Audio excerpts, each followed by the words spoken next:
It's out of battery, but I have my iPhone right here. I dare ask that maybe you have her record so you can absorb it. Oh, yeah. Okay. There you go. It's on right now. I have a charging fee for this. Oh. It's fine. Oh, yeah? Okay. Let's go to your first one. So let's watch those things. Can you put in slow-mo from the beginning here?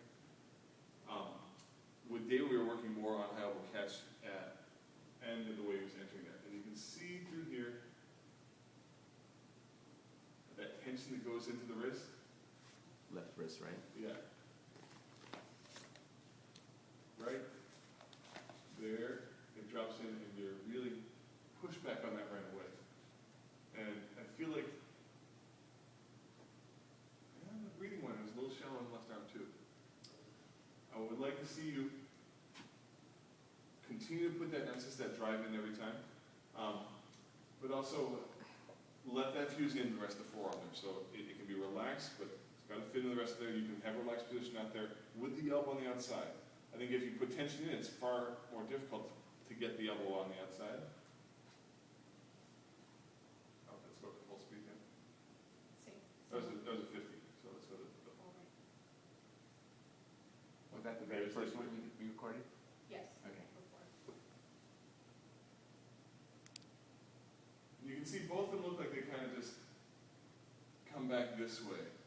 And I think if we get a little more emphasis into the timing of that hip, have it go a little bit earlier, it'll be easier for you to roll into that position. Pause it real quick. I actually have a lot of my clients, and we'll do this later today. We'll do a series of the dryland exercises, and one of them is just this step over and over. First we get this on the outside, and then just gently let it slip into position. Okay. And in water will take a little bit more effort, but it also will be a more tangible connection with what the hip does. And it's right there every time. Okay. Hey, Eric. So I'm going to hook in right there. And then sometimes to help people feel that a little bit better, it's going to be practical for the stroke. Come around right there, hook in. Around right there, hook in. Okay, let's keep going.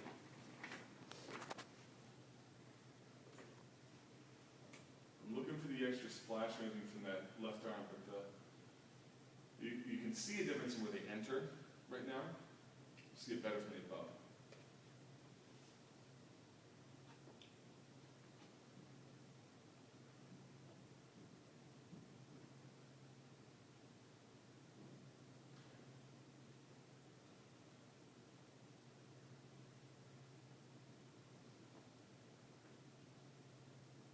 Yeah, and it's even got this little turnout like that.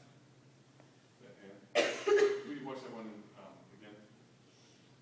And just once you can see them, put it in slow mo. It's okay.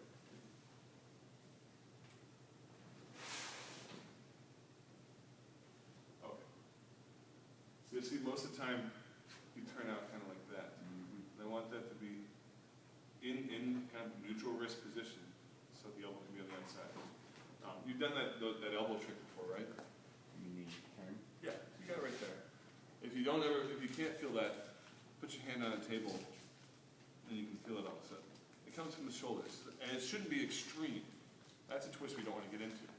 But it's also a lot of people, as they stretch, tend to hyperextend, especially if there's an overreach. People kind of overreach there, the elbow tends to come under on that overreach. And I want it to stay on the outside. That's why on the advanced weekend you did before, we worked on the recovery. We had shift, we had the swing, and the next focal point was slice without sacrifice. Remember that one? Where we sliced through, we focused on slicing without sacrificing the elbow under like that, keeping on the outside. Okay. And I think that's a good one for you in two ways for that left arm, because we need to slice with it, and we need to slice without sacrificing the elbow to the outside. Okay, next one.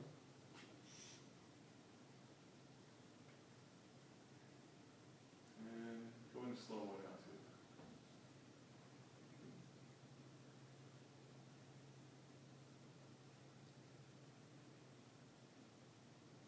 We'll see a little better from the side view. You can see a little bit of the right hand slicing in across the middle, and the left hand that it's so close and it just jumps up ahead. They both look like they're entering forward of my head. Yeah, Like kind of tighter than you might have intended. So broadening those tracks out a little bit more, I think, would help. people think that's an underwater focal point. It all depends on the recovery. That if you, I don't want you, remember we worked on you trying not to have that push to the right hand? Okay, I don't want you to try to have, if you find that it's in the water wrong, don't try and correct it underwater. That push can do far more damage than slicing in the wrong place. So that needs to be corrected over the water. The elbow leads and sets, I mean, the elbow should be painting over the track as you come around, and then you fall onto it. Okay?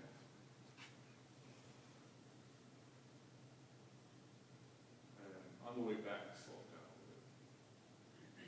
Can you see that pitch in the left hand right now?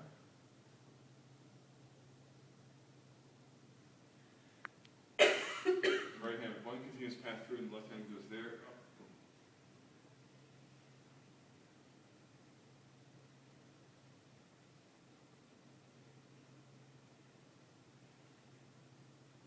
Good connection with the hip right there. I think that might be part of it. It looks like it's a little delayed in the right leg's kick for driving the left arm in. So right, yeah, it just gets out and loses a little momentum to jump forward there. Okay.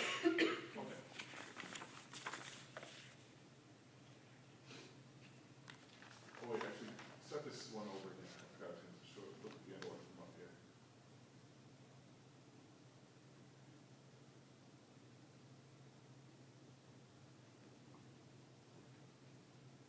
Okay, after that slow motion. So let's watch underwater. See the elbow slip back?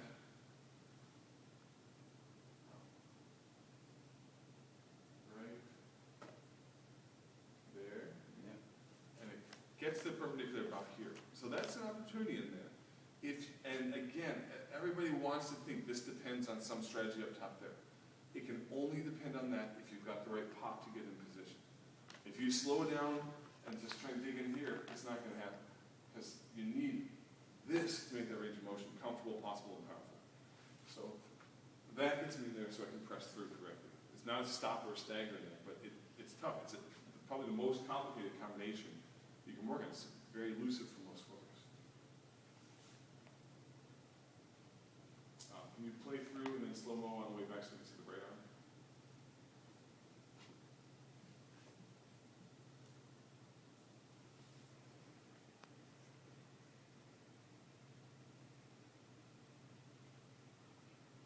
Yep. See the same drop in there? Yeah, right on. You have good company in that focal point lead. Most swimmers drop a little bit in there, but once you get it going, I mean, it is a very different type of power. It's deceptive in that if you get there and you try and say, I'm going to put in as much as I've got, you'll lose it because you're far stronger here, closer in on this lever than you are out here. So if you just dump it all in, you'll drop. It's how much can I press through comfortably here.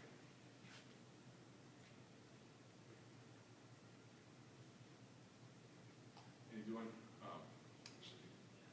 Eric, can you introduce yourself out there and just let them know we're finishing up this clinic, there's people gathering, peeking in.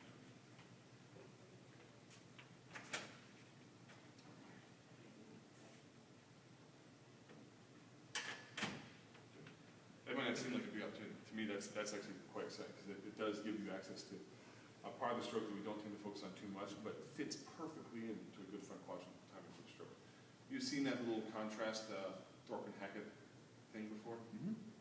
Go look for that on them. You will see that perfect perpendicular. And don't judge the depth of the shoulder by the rest of the body. Notice, or depth of the arm by the rest of the body. Judge it by the depth of the shoulder. You'll never see them with uphill arms there, but because they have this kind of barrel chest pressed through there, sometimes the shoulder's a little bit shallower than the rest of the chest. But from the shoulder joint, it's never uphill. So when they roll off, it comes off that way. Yeah, I was wondering, like, how the hell did they get, like, this is the way they look in the picture, but you can't really tell, like, what the mechanics are, like, down here. Yeah, to make that happen. I describe that as a four-dimensional concept because your position in time matters so much that to do it right, I have to be moving. I can't twist in there. Yeah, yeah. So as I roll off, I got to have the wide tracks because this is too tight for me here. As I roll off, there. Yeah, yeah. Okay.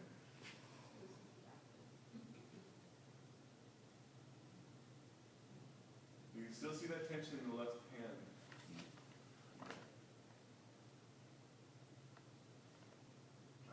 changes you go after that one? I'm surprised. He hit me up on the reaching out too much last night. Okay, on the left arm? Yeah. Sounds like all three of us did, so that's good. Let's go to the other water. And slow it down when it gets to about halfway on this.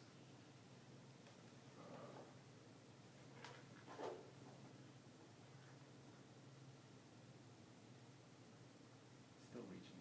Yep, you can see, and it feels like you're taking it, that's, you gotta take it yourself back, way back to the early days where that just felt so weird and wrong there.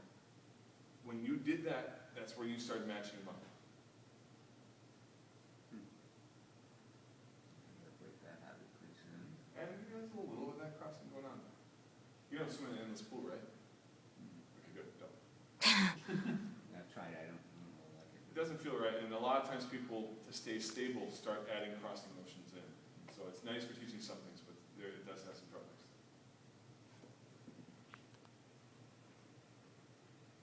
Okay. Yeah. Don't shake your head. I hate when I Would you feel like to myself. swim like that? Oh, I would like to swim. I would give a couple toes. Always okay, look at your something like that. changes, your focal points in context of where things came from. So, sometimes you need to do a reminder and go back and watch changes before and say, well, see, we've all gone through this. Okay, so I'll get this all uploaded pretty quick here. Last clinic, I got all the day one stuff uploaded on that night. Woohoo. I'll put you on a separate folder from the regular workshop here. And please hit me up if you got questions. You've got my number, and apparently now you do too. If you get stuck, just have somebody walk along with your phone and take that clip and video message it to me.